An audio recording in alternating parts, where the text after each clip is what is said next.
variante Delta. Así que vamos a empezar con para pedirle un poco más de información a Marcos Álvarez y después vamos a discutir esto con el doctor Stoll. Marcos es el corresponsal de TN en la ciudad de Miami. Marcos, un abrazo enorme, gracias por atendernos, buen día. Hola Marcelo, buenos días. Y la verdad que parece inexorable que se va a tener que aplicar una tercera dosis o un booster, como se le dice, porque a los temas que vos contabas le agrego uno más, que yo creo que va a ser el gran tema de hoy, Marcelo, y es una información que ha adelantado el Washington Post a partir de la revelación de un memo interno, en realidad de un slideshow, de unas diapositivas internas del CDC, que están advirtiendo que la cepa Delta, Marcelo, esto no es para alarmar, sino para estar preparados para lo que viene tal vez en Argentina, no solo que está provocando infecciones más severas que las cepas anteriores, sino que además es tan transmisible o de tan fácil transmisión como la varicela. Este es un dato muy importante, un dato clave, y por eso digo que parece inexorable que vamos a tener que aplicarnos una tercera dosis.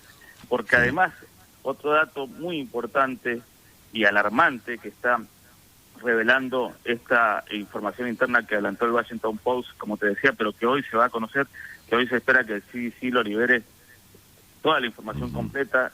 Son estudios que ellos han realizado y están estimando que han encontrado que al menos unas 35.000 personas que estaban vacunadas dentro del universo de 163 millones de personas que se han vacunado en los Estados Unidos, tuvieron la capacidad de transmitir el virus y de contagiarse. Este dato clave, Marcelo, es lo que obligó al CDC a tener que volver o dar marcha atrás en esta política o en la guía, o actualizar la guía para el uso de la cobertura facial, mascarilla, barbijo, como ustedes le quieran decir. Y la verdad que esto nos hace pensar que la ilusión de que en los Estados Unidos estábamos volviendo a la normalidad duró muy poco, ¿no? Y obviamente los números, si vos querés, te los voy contando, nos confirman que eso sucedió así, ¿no? O que está sucediendo así. A ver, según los datos que tuviste la amabilidad de pasarme anoche, 86.000 contagios en Estados Unidos en el día de ayer, que es una cifra muy alta, prácticamente 18.000 en el estado de la Florida, que también es mucho, por cierto, y 63% de estos nuevos contagios cepa Delta. Y después aparece ahí un 10% de algo que vos me mencionaste, fuiste la primera persona que me habló del asunto, que fue el lunes, que fue en privado, esta variante colombiana, que no está muy claro qué es, ¿no? 10% de los contagiados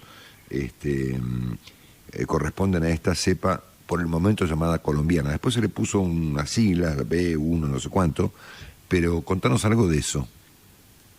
Bueno, básicamente lo primero que hay que decirle para la gente, sobre todo, Marcelo, es que uno cuando se va a hacer un testeo no le van a decir con qué cepa se ha contagiado, porque eso requiere que el estudio vaya a un laboratorio donde se hace toda la secuenciación de las diferentes cepas y allí se determina. Pero estos datos que hablábamos recién corresponden al mes, a los primeros días de julio.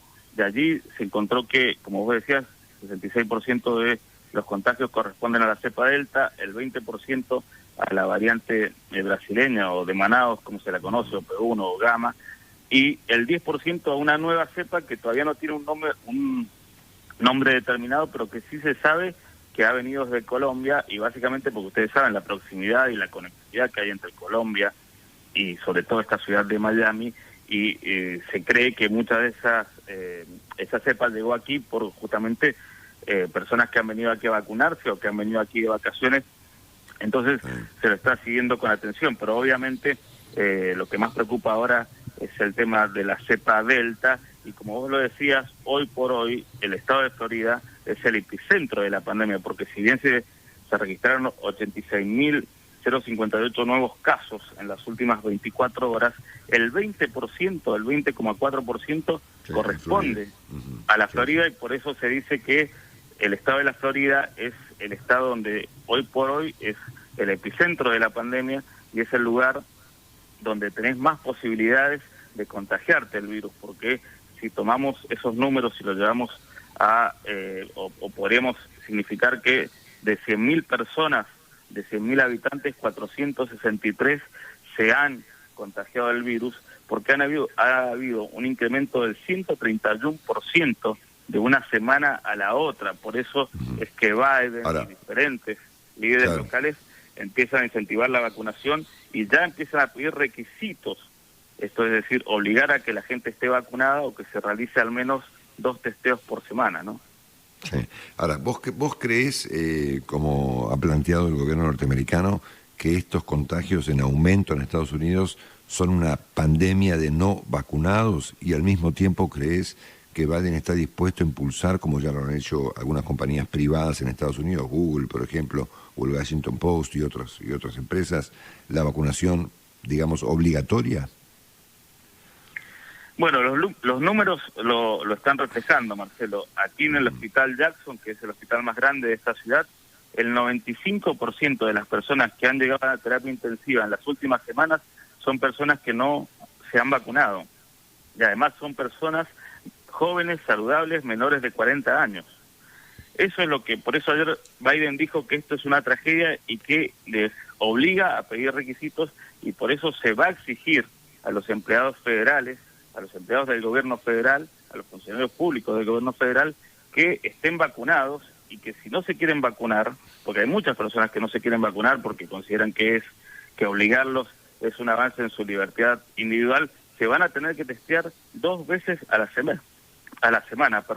Ya hay gente que prefiere testearse todos los días a vacunarse, pero esta es la situación que estamos viviendo en este momento. Por eso se habla de que la pandemia se transformó ahora en la pandemia de los no vacunados, porque básicamente los está afectando a ellos. Pero por eso te decía que es importante lo que va a liberar el CDC hoy, porque está hablando de que un porcentaje muy pequeño, según estudios que ellos han hecho en las últimas semanas, está hablando de que también los que se han vacunado tienen la posibilidad de contraer el virus. Obviamente no van a tener los mismos síntomas, van a ser muy leves, pero también tienen la capacidad de contagiar. Por eso es que se vuelve a usar o se vuelve a pedir o a recomendar el uso de la cobertura facial. Y en este punto el CDC reconoce que los líderes gubernamentales no han tenido el éxito que esperaban para persuadir a la gente a que se vacune, y además ahora tienen el desafío comunicacional de decir que las vacunas sirven, pero que también tienen que reconocer que en algún punto los vacunados también pueden contagiarse y transmitir el virus. Claro. Marcos, muy agradecidos con tu información y con todos los datos que tuviste, la enorme gentileza de pasarme durante la semana y ayer en particular. Estamos en contacto, súper abrazo y gracias por todo. Por supuesto que sí, Marcelo, abrazo, gracias. Chao, querido amigo, gracias. Marcos Álvarez.